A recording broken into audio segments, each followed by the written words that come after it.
আসসালামু আলাইকুম রহমতুল্লাহি অবরকাতুহ। আমরা সকলে জান্নাতে যেতে চাই।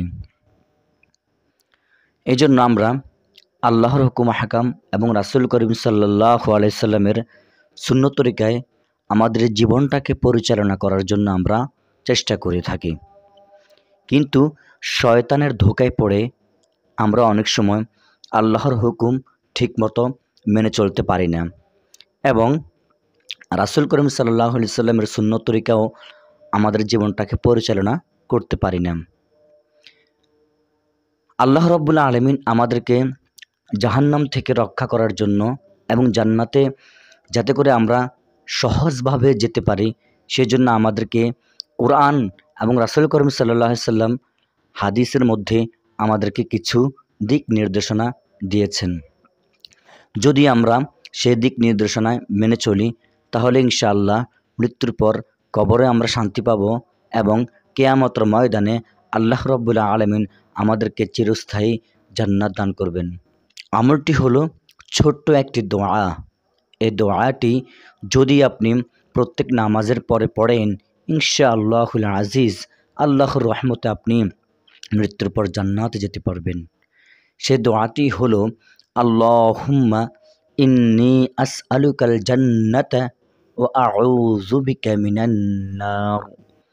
প্রিয় দর্শক, আমি এই দোয়াটি আবার বলছি, একটু মনোযোগ সহকারে খেয়াল করুন আর পারলে আমার সাথে বলুন, আল্লাহুম্মা ইন্নী আসআলুকাল জান্নাতা ওয়া আউযু বিকা মিনান নার।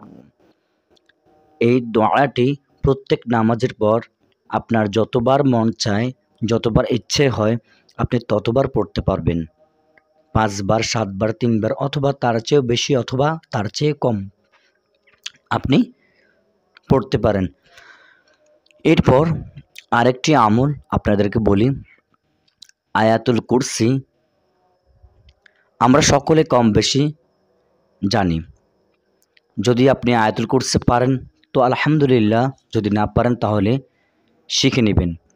হাদিস শরীফে এসেছে যে ব্যক্তি প্রত্যেক নামাজের পর আয়াতুল কুরসি একবার পাঠ করবে, বলা হচ্ছে সে মৃত্যুবরণ করার সাথে সাথে আল্লাহ রাব্বুল আলামিন তাকে চিরস্থায়ী জান্নাত দান করবেন। সুবহানাল্লাহ। হাদিস শরীফে এসেছে যে ব্যক্তি প্রত্যেক ফরজ নামাজের পর আয়াতুল কুরসি তিলাওয়াত করে সে মৃত্যু হওয়ার দেরি, জান্নাতে যেতে দেরি হয় না। মানে জান্নাতে যেতে তার একটি বাধা, সেটি হলো মৃত্যু। প্রিয় দর্শক, আমরা মৃত্যুকে অনেক ভয় করি। কোরআনে এসেছে কুল্লু নাফসিন যায়িকাতুল মাউত। প্রত্যেক প্রাণীকেই মৃত্যুর স্বাদ গ্রহণ করতে হবে। কেউ এই মৃত্যু থেকে বাঁচতে পারবে না। এজন্য দুনিয়াতে থাকা অবস্থায় আমরা যদি আল্লাহর হুকুম মেনে চলি, রাসূল করিম সাল্লাল্লাহু আলাইহি সাল্লামের সুন্নত তরিকা মতো আমাদের এই জীবনটাকে আমরা পরিচালনা করি, পাশাপাশি ছোটোখাটো এই আমলগুলো করি, তাহলে আল্লাহ রাব্বুল আলামিন আমাদেরকে এই আমলের উসিলা করে জান্নাত দান করবেন। প্রিয় দর্শক, কোনো ব্যক্তি বলতে পারবে না যে তার নামাজ হচ্ছে, তার নামাজ আরশে আজিমে যাচ্ছে। কোনো ব্যক্তি বলতে পারবে না যে তার ইবাদত বন্দেগীগুলো কবুল হচ্ছে। কোনো ব্যক্তি বলতে পারবে না যে সে একদম খালেস হকের মধ্যে আছে। কারণ আল্লাহ রাব্বুল আলামিন কাকে কখন কবুল করে, কার ইবাদত কখন কবুল করে কেউই বলতে পারে না। এজন্য আমরা নামাজ কালাম পড়ব, পাশাপাশি এই আমলগুলো করব। আল্লাহ রাব্বুল আলামিন আমাদের সকলকে আমলগুলো করার তৌফিক দান করুক। আপনি যদি এই চ্যানেলের নতুন দর্শক হয়ে থাকেন, চ্যানেলটি সাবস্ক্রাইব করুন, পাশে বেল আইকনটা অল করে দিন, তাহলে পরবর্তী ভিডিওগুলো আপনার সামনে চলে যাবে। লাইক করুন আর কমেন্ট করে আপনার মূল্যবান মতামত জানাতে ভুলবেন না। আল্লাহ হাফেজ।